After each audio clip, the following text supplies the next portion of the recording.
नमस्कार, जय गुरु जी। मैं Netravati Dubey, numerology and vastu expert, आपका स्वागत करती हूँ आपके अपने चैनल गाइडिंग स्टार्स पर। आज हम बात करेंगे, लाइफ में अक्सर हर किसी को प्रॉब्लम आते हैं, क्योंकि सुख के बाद ही दुख है और दुख के बाद ही सुख है। बट ये प्रॉब्लम आते क्यों हैं? कौन से ऐसे ग्रह हैं जो यूजुअली ये प्रॉब्लम क्रिएट करते हैं या बाधा क्रिएट करते हैं, और अगर इन प्लैनेट्स को हम बैलेंस कर पाएं तो क्या हम इस प्रॉब्लम से निजात पा सकते हैं? इस सब के बारे में हम डिटेल में बात करेंगे।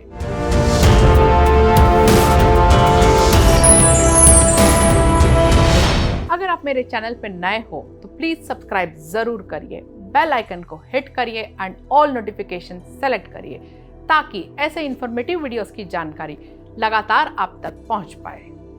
तो जैसे कि मैं बात कर रही थी कि कुछ ग्रह ऐसे हैं जो हमेशा बाधा क्रिएट करते हैं, तो आइए हम जानते हैं 9 ग्रहों में से कौन से ऐसे ग्रह हैं जो बार बार बाधाएं लेके आती हैं। एंड दीज ग्रह आर शनि, राहु, केतु एंड मंगल।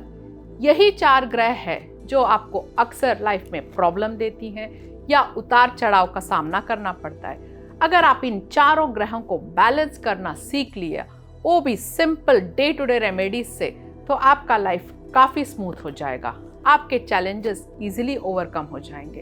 तो आइए हम एक एक करके जानते हैं कि कैसे हम इन ग्रहों को बैलेंस कर पाएंगे। राहु। अब राहु क्या है? इल्यूशन है, राहु भ्रम है, Rahu is also shadow, right? So usually आपको ये भ्रमित करता है, कभी भी इल्यूशन क्रिएट कर सकता है। और मज़ेदार बात यह है, जो इंसान भ्रम में रहता है उसे कभी कोई कन्विंस ही नहीं कर पाता है कि तुम भ्रम में हो। ही फील्स कि जो वो डिसीजन ले रहा है या जो वो सोच रहा है वही सही है। This is the ill effect of Rahu. अब इसके सिम्टम से भी आप पकड़िए। आप अपने घर में क्लोजेट्स को देखिए, वार्डरोब्स को देखिए। क्या आपने अपने वार्डरोब को ओपन किया एंड ऑल द क्लोथ्स और whatever materials you have kept inside ऊपर आपके गिर गए हैं या बहुत शैबी तरीके से रखे हुए हैं? This is the clear indication that आपके लाइफ में राहु नेगेटिव इफेक्ट्स देंगे। सो आपको करना क्या है? सिंपल, जहां प्रॉब्लम है वहीं पे ही रेमेडी और उपाय छुपा हुआ है। आपको अपने क्लोजेट को ऑर्गेनाइज्ड रखना है, अपने चीजों को हमेशा ऑर्गेनाइज्ड बना कर चलिए। और क्या करना है? Rahu is illusion as well, Rahu is movement as well. So जो राहु से पीड़ित है उनको यूजुअली अपने जन्म स्थान से हट कर बाहर जाके काम करना चाहिए। बाहर means doesn't mean only abroad या फॉरेन सेटलमेंट। आपको अपने जन्म स्थान से हट के, लाइक दैट मीन्स अगर आप दिल्ली से बॉर्न हो, अगर आप बैंगलोर शिफ्ट हो जाते हो, that also is considered as foreign land और अब्रॉड लैंड फॉर योर जन्म स्थान। सो वहाँ पे जाके आप अपना काम करिए, सक्सेस निश्चित मिलेगा।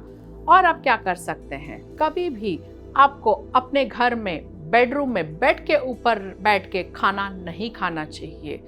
इससे नेगेटिविटी अट्रैक्ट होता है, राहु के नेगेटिव इफेक्ट्स मिलने लगते हैं। आपको कभी भी खाना डाइनिंग टेबल पे ही खाना चाहिए, या डाइनिंग टेबल नहीं है तो आप नीचे ज़मीन पे बैठ के खाइए। बट जहाँ पे आप सोते हैं बेड पे बैठ के बिल्कुल भी खाना नहीं खाना चाहिए। अब हम बात करते हैं शनिदेव के बारे में। शनिदेव जब देने पे आते हैं तो छप्पड़ फाड़ के देते हैं, because Shani is money, right? But वही अगर वो सताने पे आते हैं तो उनकी लाठी से कोई बच नहीं सकता है। शनिदेव के नेगेटिव इफेक्ट्स आप सिम्टम से कैसे आइडेंटिफाई करेंगे? क्या आपके घर में अक्सर जूते चप्पल फैले हुए रहते हैं? क्या आपके जूते चप्पल पर अक्सर मिट्टी जमी होती है या गंदे होते हैं, या आपके चप्पल जूते फटे हुए होते हैं? ये सारे नेगेटिव शनि के लक्षण हैं। तो आपको करना क्या है? सिंपल, आपको अपने फुटवेयर बेस्ट रखना चाहिए। उस पे कभी भी धूल मिट्टी नहीं जमी होनी चाहिए। It should be clean enough, क्योंकि अक्सर कहा भी जाता है अगर किसी जेंटलमैन का पहचान करना है आपको तो आप उसके जूतों को देखिए, उसी से उसकी पहचान मिल जाती है। सो सिमिलरली आपको अपने जूते हमेशा क्लीन, स्पिक एंड क्लीन रखने चाहिए। Then what else you can do? Shanidev के पॉजिटिव इफेक्ट्स पाने के लिए अगर इसे हम न्यूमरोलॉजी के माध्यम से जोड़ेंगे तो अगर आपका मूलांक है नंबर 1 नंबर 2 या नंबर 4 या नंबर 8 है तो हमेशा आपको काले कपड़े अवॉइड करने चाहिए। वैसे तो काले कपड़े सबको अवॉइड करने चाहिए, बट स्पेसिफिकली दीज 4 मूलांक्स should avoid wearing black colour cloth. क्यों? क्योंकि इनके साथ जो शनिदेव का रिश्ता है वो एंटी जाता है, and by wearing black colour clothes आप अपने लाइफ में हर्डल्स को बढ़ाते हैं।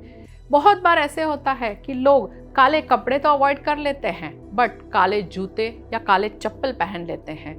This also should be avoided because this is most important. पैरों में जो हम चप्पल पहनते हैं उसी के थ्रू ही आप सब जगह पहुंचते हैं। तो सोचिए ये अपॉर्चुनिटी है, क्योंकि आप चल के जाते हैं, कहीं भी जा रहे हैं आप अपॉर्चुनिटी सीख करने जा रहे हैं, आप अपने पैरों से चल के जा रहे हैं और उसी पे ही आपने ब्लैक धारण करके रखा है। That means slowness, delay, hurdles. तो आज ही आप अपने फुटवेयर को चेक करिए, कहीं आप ब्लैक कलर के फुटवेयर पहन के तो नहीं नेगेटिविटी अट्रैक्ट कर रहे हैं। Then next we come to Ketu. अब केतु के पॉजिटिव इफेक्ट्स को अट्रैक्ट करने के लिए आपको क्या करना चाहिए? केतु क्या है? केतु के पास सिर नहीं है, सिर्फ धड़ है। Ketu is strong intuition. Strong intuition से आपके डिसीजंस करेक्ट हो सकते हैं। तो इन्हें स्ट्रॉन्ग कैसे करना चाहिए? Avoid having T, right? Correct, आपने सही सुना, क्योंकि ज़्यादा से ज़्यादा चाय पीने से, चाय पत्ती केतु को रिप्रेजेंट करता है, तो उससे आप उसके नेगेटिव इफेक्ट्स को अट्रैक्ट करते हैं। So minimise your tea intake. There may be 1 or 2 per day is more than enough. और आप केतु को एक्टिवेट करने के लिए क्या कर सकते हैं पॉजिटिव रिजल्ट्स के लिए? To meditation. Minimum 15 minutes per day एक शांत जगह पे बैठिए एंड मेडिटेट करिए। Connect with your inner self and connect with the परमात्मा and ask for guidance. This is the best way to get positive effects of Ketu. और आप क्या कर सकते हैं? आपको गुरु के शरण में भी जाना चाहिए, क्योंकि केतु जो है गुरु के चेले होते हैं। केतु के पॉजिटिव इफेक्ट्स मिलते हैं जब आप गुरु के शरण में जाते हैं। गुरु के वाणी को समझिए, गुरु के वचन को कभी भी मत काटिए, किसी भी गुरु का कभी अपमान मत करिए। ये करने से आपके केतु नेगेटिव हो जाते हैं और आपको दुर्भाग्य का साथ मिलता है। भाग्यशाली बन के रहने के लिए हमेशा अपने गुरुओं का रिस्पेक्ट करिए, अपने पिता का रिस्पेक्ट करिए। Next we will talk about Mangal ग्रह क्या है? Aggressive nature, strong, blood related issues. Mangal को हम कैसे बैलेंस करेंगे? अगर आपको कभी मंगल के नेगेटिव इफेक्ट्स मिल रहे हैं तो यूजुअली आपको बीपी हो सकता है, ब्लड रिलेटेड इश्यूज हो सकता है, स्किन रिलेटेड इश्यूज भी हो सकते हैं। तो मंगल देव को आप कैसे बैलेंस करेंगे? सिंपल है, आप स्पाइसी खाना अवॉइड करिए, क्योंकि स्पाइस जो है वो अग्रेशन को बढ़ाता है, बॉडी में हीट बढ़ाता है, which again activates negative effects of Mangal Dev. तो अपने फूड इनटेक में स्पाइसेस को मिनिमम रखिए, इससे आपके मंगल बैलेंस हो जाएंगे। अब हमने राहु, केतु, शनि और मंगल को तो बैलेंस कर लिया, बट कैसे कोई भी चर्चा पूरी हो सकती है without the discussion of Mahalakshmi, right? क्योंकि महालक्ष्मी तो सबको चाहिए। अब जाने अनजाने में हम महालक्ष्मी के कुछ ऐसे गलती कर बैठते हैं जिससे माँ लक्ष्मी हमसे रूठ जाती है। So the simple ways I'll explain 2-3 things for you, which is a bonus tip. जब भी आप पैसे किसी को दे रहे हैं तो यूजुअली ऐसे मत दीजिएगा, सिंगल हैंड से पैसे मत दीजिएगा। कभी भी आप दे रहे हैं तो सी टू दैट आप पैसे को अपने पास या तो फोल्ड करके दीजिए, नहीं भी फोल्ड कर रहे हैं तो भी अगर ऐसे दे रहे हैं तो सी टू दैट दोनों हाथों से आप पैसे दीजिएगा। यूजुअली हम इंडियंस बहुत कल्चर को मानते थे, पहले बहुत निभाते थे, बट हाल में मैंने देखा है कि हम इंडियंस अक्सर पैसे ऐसे देते हैं, that is like this is as good as your cutting the money. And जैसे मैं फॉरेन में देखती हूँ, जब भी मैं विजिट करती हूँ, I am very much surprise. वहाँ पे इवन अगर स्टोर्स में आप शॉपिंग करते हैं तो वो बहुत इज्जत से ऐसे पैसे आपको हैंड ओवर करते हैं। नाउ डिजिटल ज़माना है, राइट? सो कैश यूजुअली हम कैरी नहीं करते हैं, तो all the transactions are done by card भी अगर आप दे रहे हैं ट्रांजैक्शन के लिए तो कोशिश करिए कि दोनों हाथों से दे और दोनों हाथों से ले। इससे क्या होगा?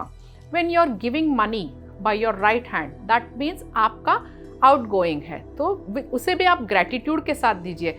बहुत लोगों को मैंने देखा है पैसे देते वक्त उनके मन में ये रहता है कि अरे मेरे पैसे जा रहे हैं। No, it is not like that. आप ग्रेटिट्यूड के साथ पे करिए, और जब आप दोनों हाथों से पे करते हैं दैट मीन्स आप ग्रेटिट्यूड के साथ पे कर रहे हैं प्लस आप रिसीव करने के लिए भी रेडी हैं, because this hand also you have used. So both ways होना चाहिए।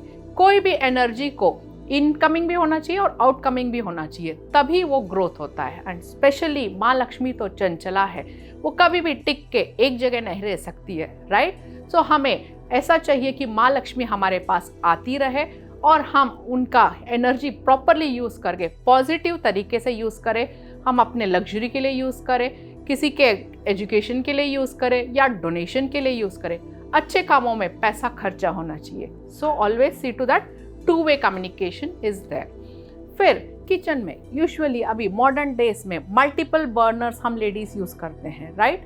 गैस यूजुअली पहले क्या होता था 2 बर्नर्स के होते थे, अभी 3 या 4 बर्नर्स के होते हैं। बट अगर आपने अक्सर देखा होगा कि ऑफिस से आते हैं, जैसे फॉर एग्जांपल मेरी भी ये आदत थी, पहले आते ही हम सिर्फ एक बर्नर को यूज़ करते हैं and most of the time 1 or 2 burners is our favourite burner and rest 2 burner हम यूज़ नहीं करते हैं एंड ओकेजनली यूज़ करते हैं।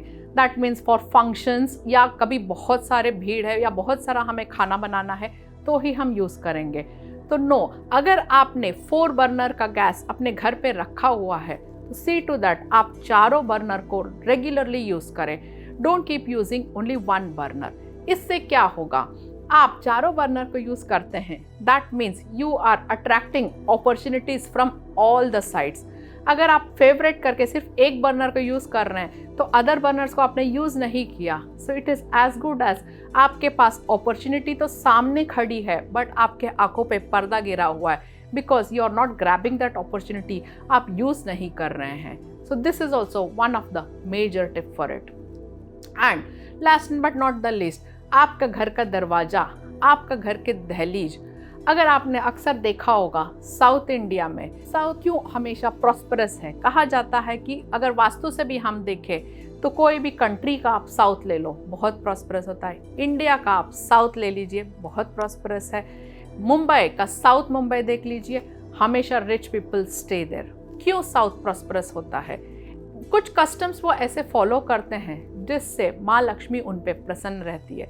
साउथ इंडिया के घरों में आप देखिए अक्सर एवरी डे वो अपने चौखट को वॉश करते हैं, दहलीज को धोते हैं और उस पर हल्दी कुमकुम का टीका लगा के रंगोली डालते हैं। इवन मेरे घर में मेरे grand parents used to always follow this rule. इससे क्या होता है, ये महालक्ष्मी का इन्विटेशन के लिए आप अपने घर को रेडी करते हैं। सो जैसे ही माँ आएंगी, when she sees a clean environment, when she sees the entrance which is well lit and well decorated, वो ऑब्वियसली आपके घर में प्रवेश करेगी। सो उम्मीद करती हूँ ये जानकारी आपके लिए फ़ायदेमंद रहा होगा और इन सारे छोटे छोटे उपायों को आप यूज़ करके अपने लाइफ में सफलता ज़रूर पाएंगे। मुझे कमेंट करके ज़रूर बताइएगा इनमें से कितने रेमेडीज़ आप करते आ रहे हैं या इनके अलावा आपके घर में क्या परंपरा चलती आ रही है। I will wait for your comments. Good luck and good bye.